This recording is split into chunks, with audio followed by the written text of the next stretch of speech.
18 పడిమెట్ల పైకెక్కి గుడికేగు భక్తులకు ఎదురొచ్చే బంగారు స్వామి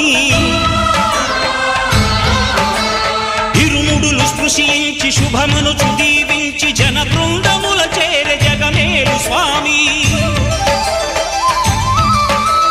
తన భక్తులొనరిల్చు తప్పులకు తడబడి ఒక పక్క ఒరిగెన ఓంకారమూర్తి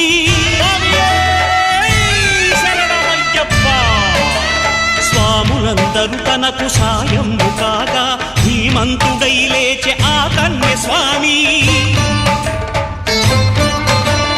పట్టబంధము వీడి భక్తతతికై